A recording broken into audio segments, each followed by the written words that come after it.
What were some of your most memorable events during your service? Some of the most memorable events. Yes, some of your best memories. You want the good or the bad? Either one. Okay. Well, the good memories were that we won the war and done it in 4 years' time. And the bad thing about it was that we left a lot of people over there. There's every island that we were ever on, and I was on several of them with servicing DFs and one thing or another. There was a cemetery of all the way from 3,000 to 5,000 markers on just about every island over there. Now, Raymond mentioned Tokyo Rose, and I think all of us that were ever over there listened to Tokyo Rose. She played nice, the good music that we like to hear. And we had, of course, our outfit we was in, we had all kinds of radios to listen to. And the one thing about Tokyo Rose, when our outfit first got overseas, Tokyo Rose came on the air and welcomed 112 Signal Radio Intelligence to the South Pacific. She was with us all the way. They knew we were coming. So their intelligence wasn't all that bad either, you know. Matter of fact, they might have been way ahead of us at one time. She often reported that we'd been sunk too. Yes, yes. Oh yes. Oh yeah. We were obliterated that one night, you know, and we did lose 3 guys, but she had us all gone, you know. But we all made it. We done our job.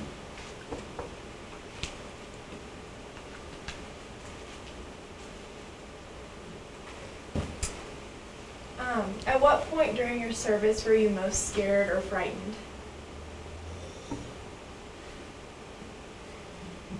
Well, that's easy for me.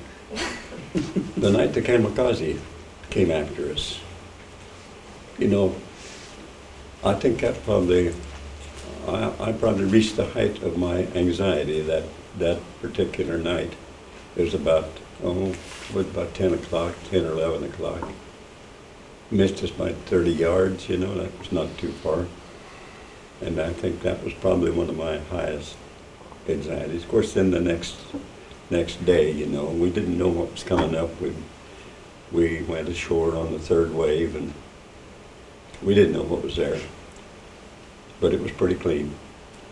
Pretty clean. The Navy, I'll have to give the Navy a lot of credit here. They cleaned the shore up for us. I mean, that shore was, I suppose, half a quarter mile inland. Everything was pretty well wiped off. Pretty hard to pick out just one thing. I was thinking of, coming across the Pacific in a typhoon, when the big old crest, that's the high part of a wave, and a trough is the bottom part. And when you're down in the bottom part and you look up here at the ocean, up here, and then you go across and you get the high, up on the high part, and both ends of the ship are hanging out in the air, and then you can hear the old prop back on just a beat in the water, you know, and those ships have been known to break apart. Yep. And I tell you, that gets you a little nervous, and so did the captain coming. I can remember one like that. We were all nervous. I think those waves are about 35 feet high too. Yeah. And you look up at them, and normally the water was 35 feet below the ship, so they had to be pretty high. We had to turn straight into them to get in the breaks. Our ship was 195 feet high, and the water would break clear over top of it. Yeah. Tore the guns off just like they were paper. Yeah. in those storms. He worked with Bull Halsey. I have to give Bull Halsey a lot of credit. He cleaned the Jap Navy out of the ocean over there just before we landed in the Philippines. They pretty well crippled the Navy about a week before we were on the ocean. We had 800 ships in our convoy, and I think that Bull Halsey hadn't to clean the Navy out of the way, we might have had a little damage. That Queen Elizabeth and Queen Mary was the two biggest ships on the ocean Oh, yeah. during that time, and we hit them. Them big waves, 35, 40 foot, didn't even bother us. It didn't bother you a bit. No, it didn't bother that ship at all. We never had a convoy with us at all. They changed enough knots, they just, like that, I guess. But I was glad I got on them. Want to get on a ship that the waves will almost inundate is to get on get on an LCI. You know what an LCI will do if you get a storm. We hit that between Bougainville and Luzon for a while. Yeah. If you can imagine 100 feet and they make an emergency turn and you're on the high side, Yeah. what are you gonna hang on to? Yeah. The water. That when we had to dodge torpedoes and stuff, just suddenly he turned the ship. I mean, they tell you they're gonna do it, but it was already being done. Yeah. One of the big celebrations I was involved in over there was the day after they signed the peace armistice, the peace treaty. I checked a command car out of the motor pool. I was privileged to do that occasionally, and I had the driver, and there were 5 of us took off on about a 4 or 5 day trip. AWOL, I guess you'd want to call it, but anyway, we celebrated for about 4 or 5 days. And we seen the whole island, of Luzon. What did you miss about home? I was a lone guy, it didn't bother me. I had a real good buddy I was with, Mike Michaels, out of Pennsylvania, was 6'4" and weighed 235 pounds. And here I am, a little runt. And we went through that army together. And then I wrote had him write his name down on a German bill. And then when I got home, I was in '68 when we moved to the farm. Why, I told Deb, our girls was out there, and I said, get on there and see if you can get a hold of him. And I headed back out to get on the tractor. And the first one she called was his son. Happened to be his son. And he was coming up the sidewalk with his dog. And so Belda hollered at me, and I come back. And we talked for probably a half hour or more. And then I took off again. And he called back, and he said, I just don't believe that you're still alive, both of us. So he did come out and stayed a week with us, and him and his wife. And then his son and his wife, and they came, had a big motorhome. They came out this year and stopped in and seen us. They were real good friends.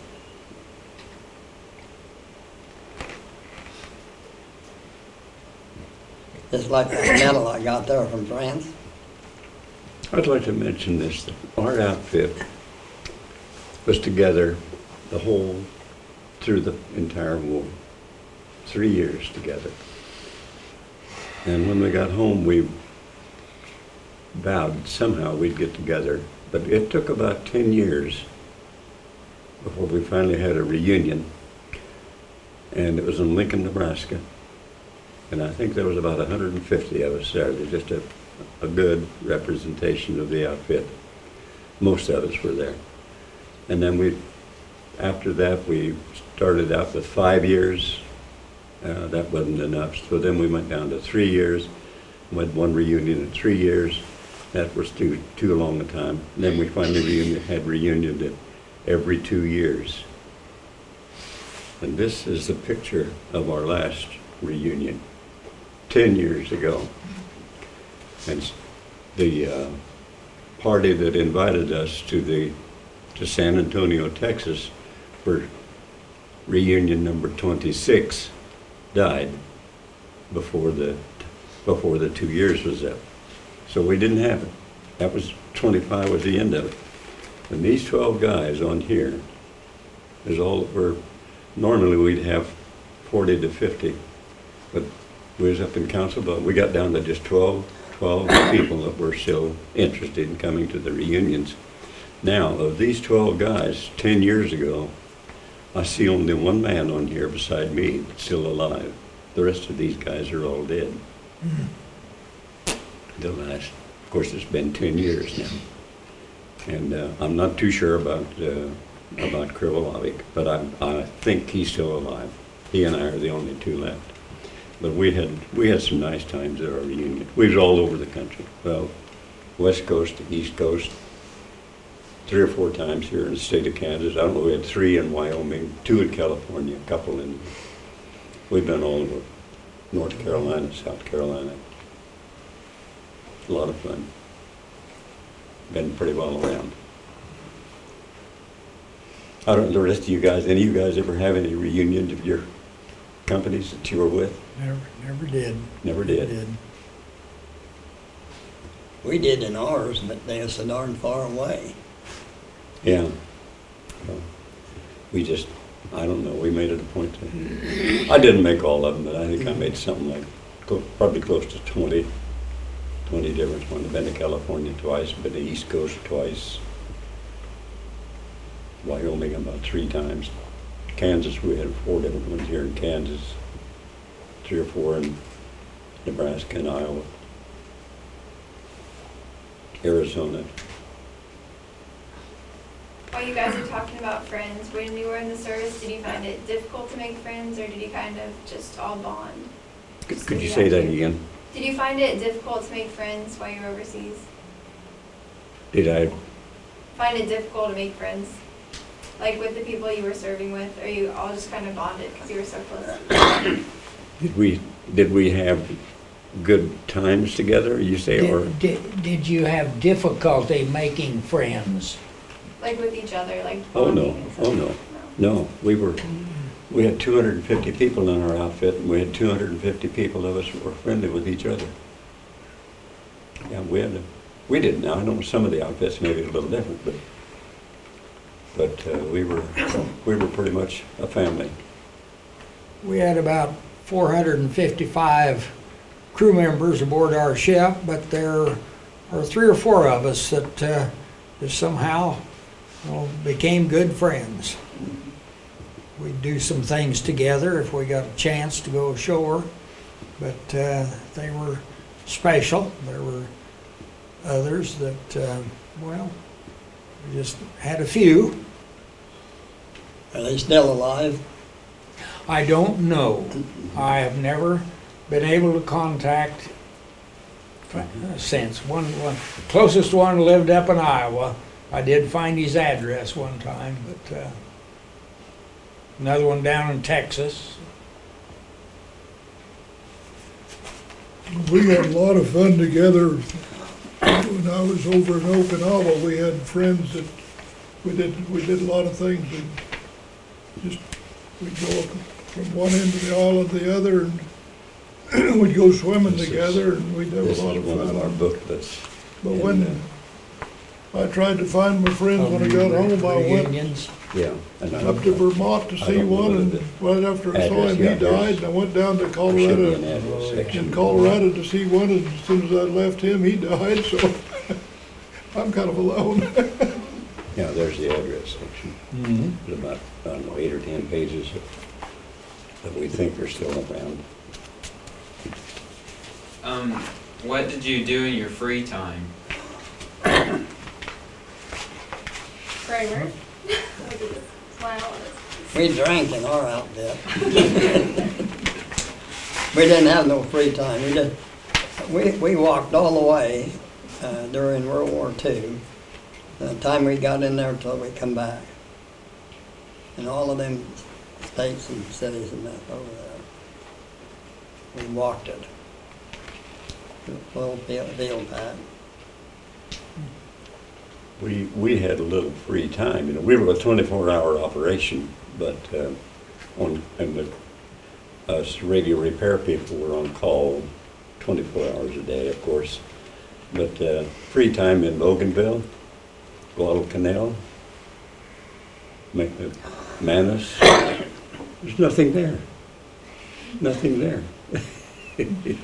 You know, you had free time, but we played cards a lot, and just visit with each other, you know. Played a lot of cards, ping pong, this kind of thing.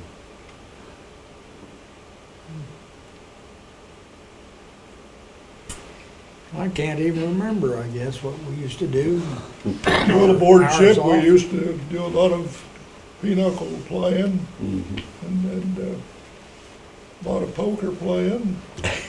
We'd have our duty hours, you know. I don't remember whether it was 4 on and 8 off, or I don't remember exactly, but I don't remember. We sat around it a lot. I know back on the fantail and Yeah. under that 5-inch gun, and we had a shop. That I was think our. most of the time I was throwing up. Well, you weren't Davy.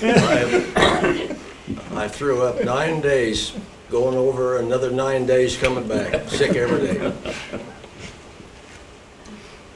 You know, speaking of that, I've been across the Pacific and under the Golden Gate Bridge 10 times.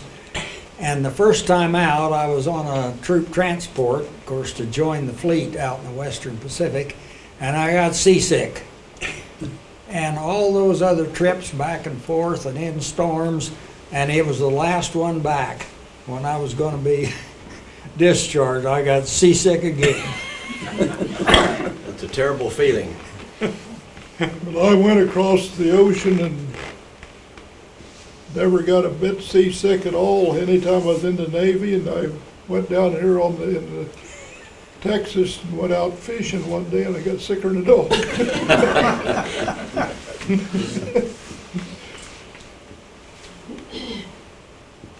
What were your guys' living conditions and how did you feel about them? Like, where did you sleep and what did you eat with? Or did you have a pack of stuff you carried around to eat with, or how did it work? We never missed a meal. We ate well aboard ship. Yes. Yeah. We did. We had beef and stuff that we distributed to destroyers and ships that couldn't haul it. We had ice cream. And of course we couldn't get it. But a lot of the stuff is a treat when you got it, because the wardroom, the officers and stuff always had all the good stuff. We had K rations. Huh? You walked and kept eating it. Yeah. You gotta remember that the Navy was hauling all of this good stuff. And they filtered a little of it before it ever got down to the rest of us guys that were stationed over there. The way we load- got a lot of Australian stuff. Australian beef isn't near as good as the American beef. I know the phrase they use for Australian beef, Yeah. horse meat. Horse meat. Well, you know, I don't know whether that was true or not, but we had Thanksgiving dinner when we left Bougainville and on the way to the Philippines. We had Thanksgiving dinner on a little Adam Island where we were waiting for the convoy to come together. We had Thanksgiving dinner and they served us tripe. You know what that is? That's the stomach of a lining of a stomach of a cow.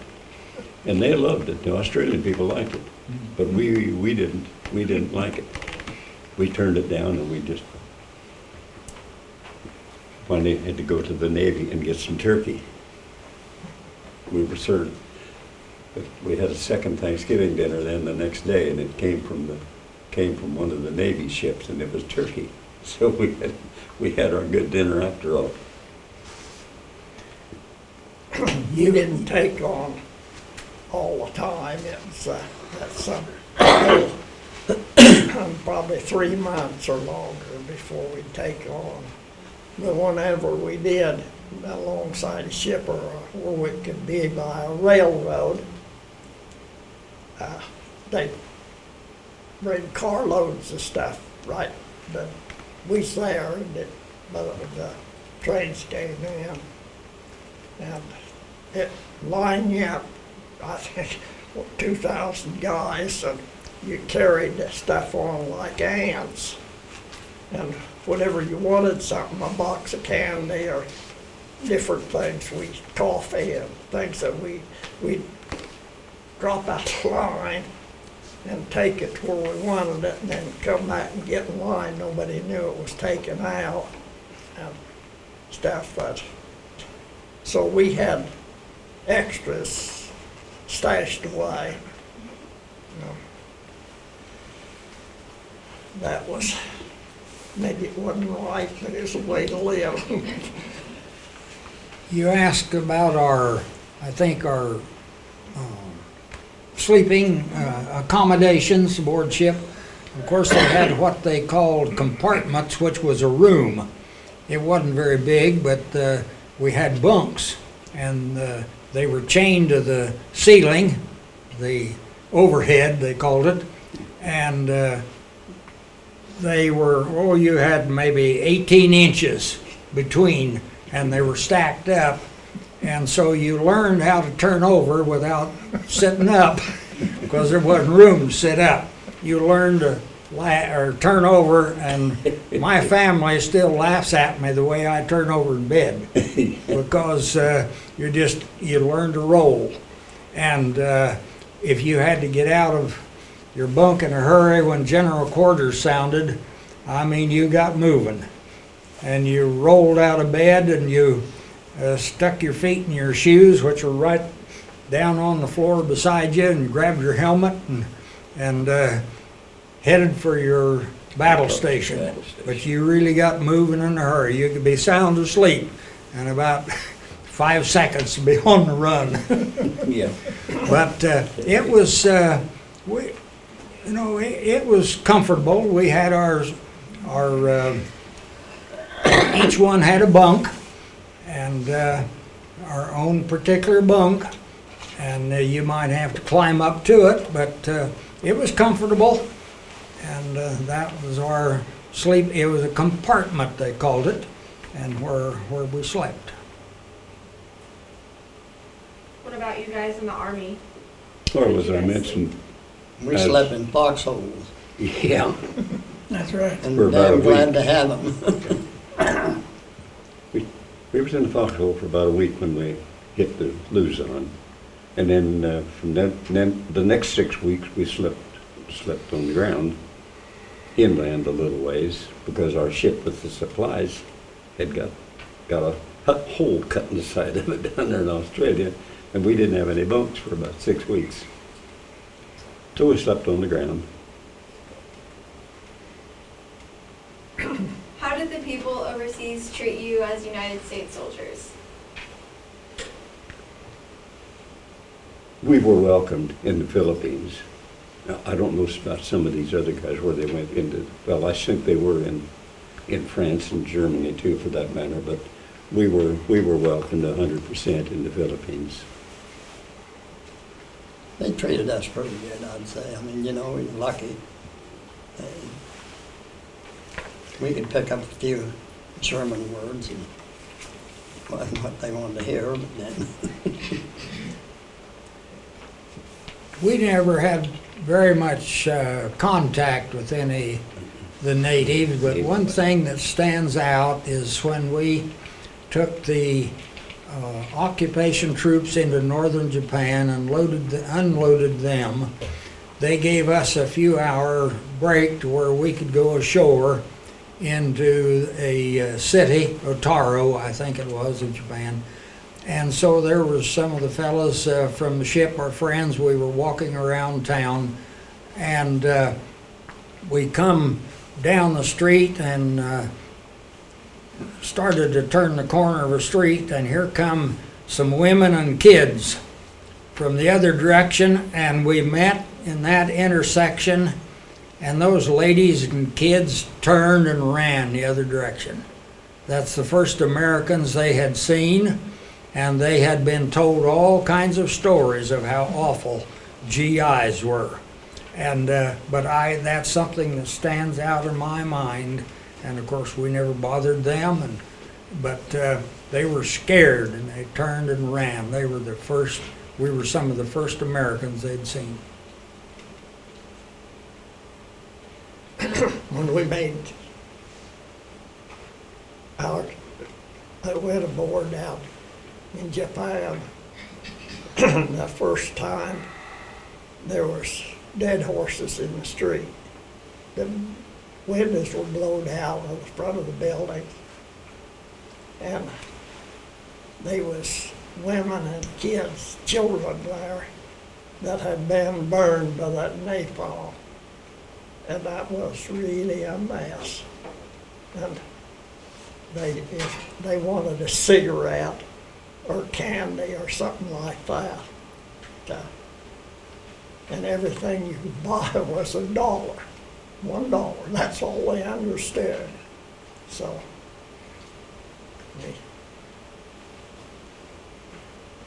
what were your job assignments?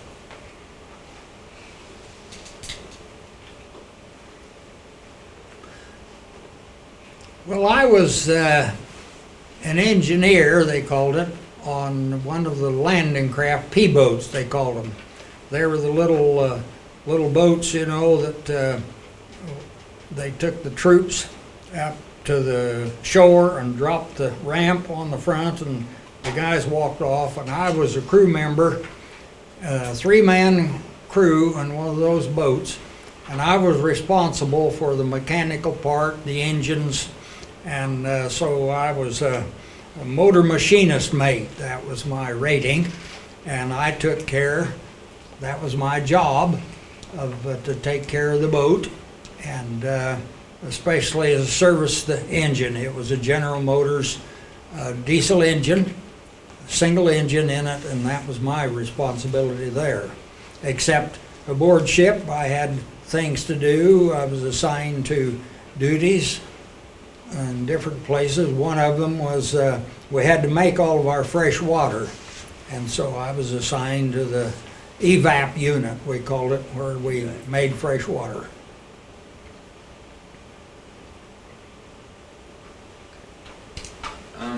What were some of your hardest or most exhausting experiences?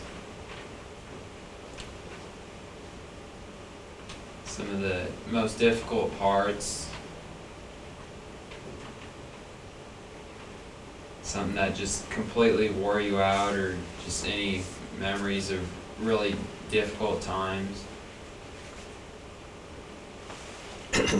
our ship had an explosion below deck when we was taking on ammunition. And that was down to the Philippines.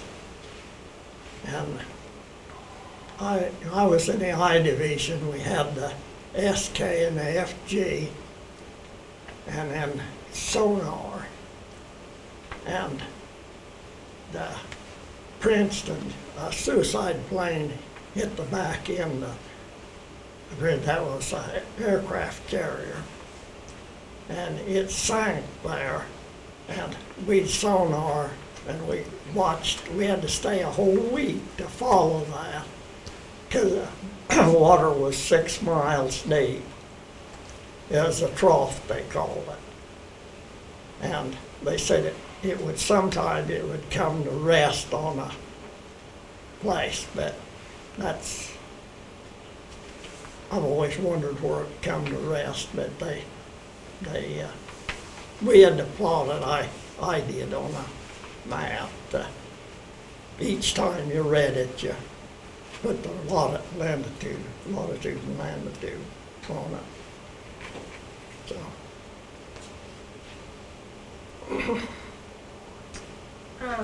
Did any of you ever fight SS troopers? SS. Kramer, didn't you fight those in the mountains? SS troopers. We didn't have such a thing. Well, there was SS troopers still running around in the mountains where I was Yeah.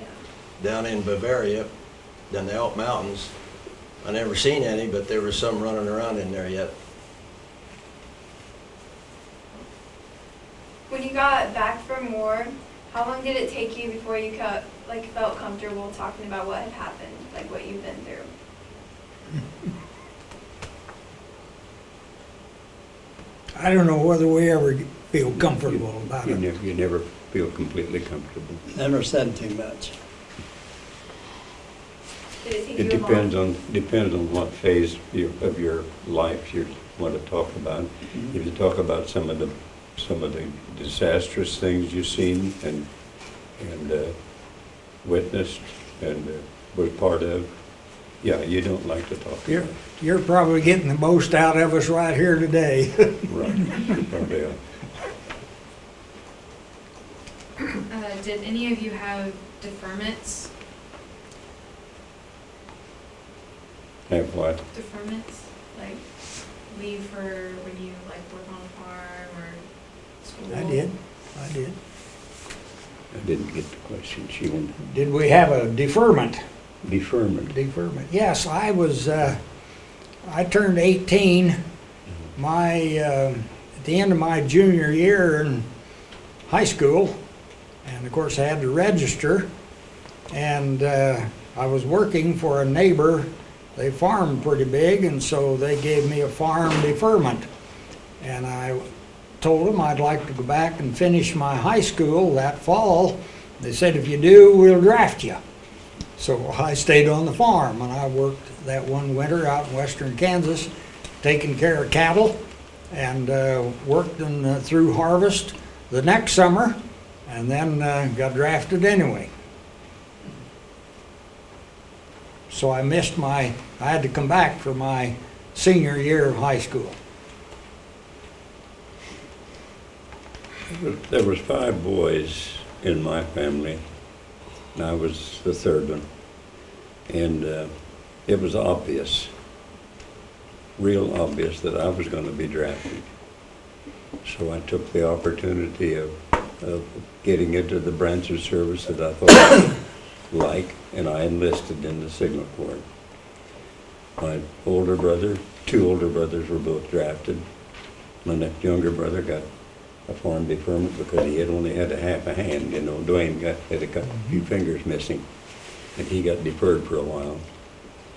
And by the time they wanted to pick him up, then he turned 4F, so he didn't get to go. But then Vic finally did. Vic finally went in, and he was in the Vietnam, or the Korean War thing. So there was 4 of us boys out of one family were involved in 3 of us in World War II and 1 in the Korean conflict. I weighed 119 pounds, and I weighed 126 when I was discharged. But when we went through boot camp, Don Timmons would come back where I was at and lift my bag up on my shoulder and go back, and the guys would laugh each time because we had to do it every day. But the bag weighed 110 pounds. I could carry it in the march, but picking it up was what was hard. Yeah. And I finally got so I could bounce it a little and get it up there, but yeah, he'd just come, take one hand and put it up on my shoulder.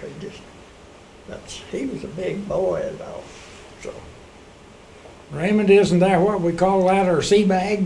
uh, Wasn't that what we called our sea bag? Yeah, We had everything in it. yes sir, it was folded and put in there. And that's one things when you're in the Navy still got or mine. on our ship. I You had were, a- I had a everything duffel was bag. clean and everything was in its place. If you left your stuff, they didn't steal it, they put it in the junk. You had to go buy new or something. We had guys, lazy guys. I'll bet they bought half of the Navy because they were always loose and stuff.